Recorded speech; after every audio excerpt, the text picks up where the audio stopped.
I literally posted a creative shoot that I did in November, and I dressed up as the girl Camilla from A Bad Case of the Stripes. That is one of my favorite childhood books. If you haven't read the book, it's essentially about a girl who tries to be like everybody else because they don't like lima beans, but she loves lima beans, and so she decides to be like, I am gonna be like everybody else and not like lima beans.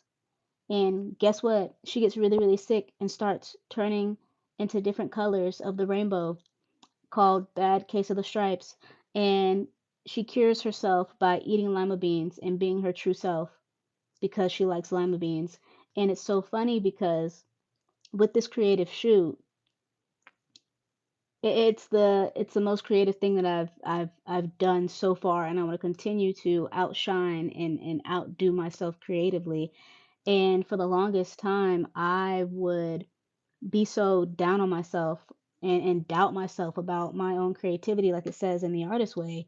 And I would be like, man, this isn't good enough. Or like, I constantly forget that I've done so many things in my early 20s and have been creative from a very like young age, and I constantly forget the things that I do and the things that I create unless they're like really really big and really impactful, like the film that I did at the IMAX theater. That I will never forget.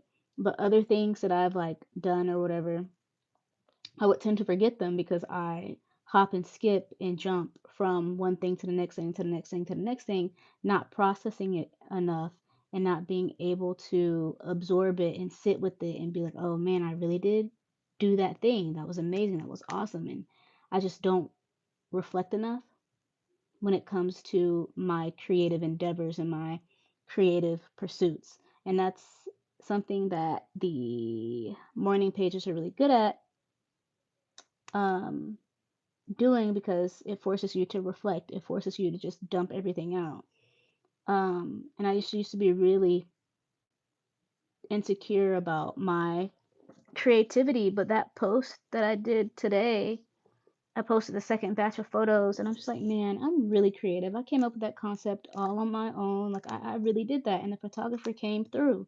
The photographer really came through and saw my vision and executed it perfectly. And it was the most fun I've ever had on a photo shoot.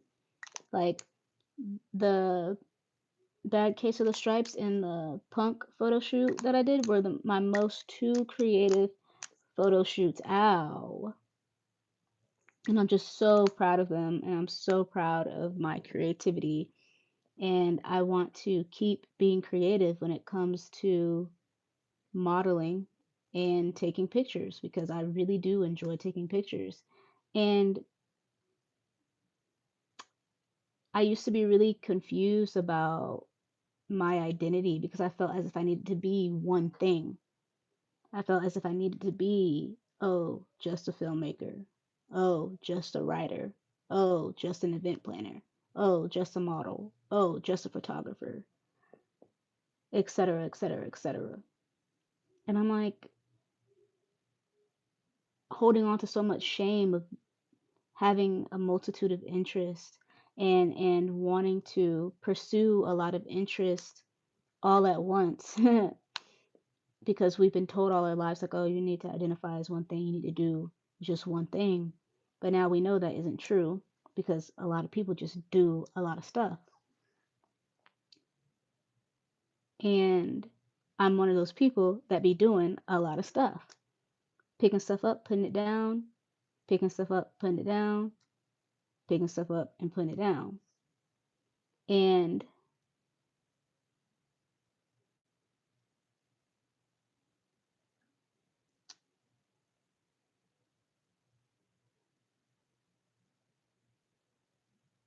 my honing in on my identity is a very off and on process for me because again, like she said in the book, self-doubt leads to self-sabotage, and when we self-sabotage, we continue to stay blocked. And there's many times where I have felt very um, doubtful. Again, I've said this before, I felt very doubtful of my capabilities, didn't want to be perceived, etc., etc. If you don't know what I'm talking about, watch the previous episodes to catch up to this conversation. And I'm now realizing, because I realize a lot of things. I come back to the same lesson over and over and over with a different perspective each time, and I'm like, oh yeah, I never thought of it that way. I never thought of it like that. And when it comes to my identity and how I perceive myself and how I perceive the way I move about the world and how I perceive my creative abilities, especially through the artist way, I'm either doubtful or I'm either feeling as if I'm on top of the world. And I constantly just I want to keep that feeling of feeling as if I'm on top of the world when it comes to my creative endeavors, but I know that a part of being human is to allow an ebb and flow. You're not going to always feel A1 day one, and you're not going to always feel really crappy and really doubtful. It's going to ebb and flow. And that's the one thing that I have to understand about identity. Identity shifts all the time. You collect new habits and drop old ones. You collect new hobbies and drop old ones.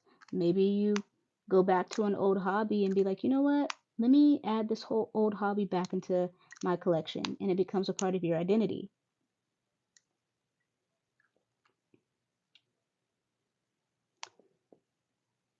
And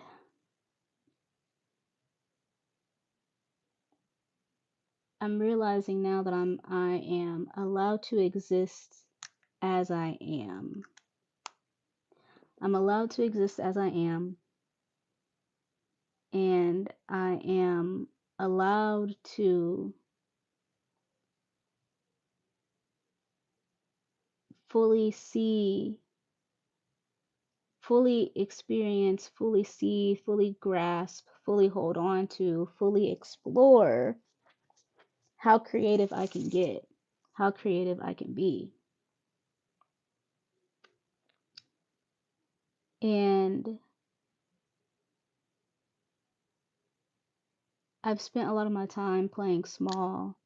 I've spent a lot of my time trying to over explain myself. I spent a lot of my time forgetting who I was, who I am. I spent a lot of my time wanting people to tell me who I am.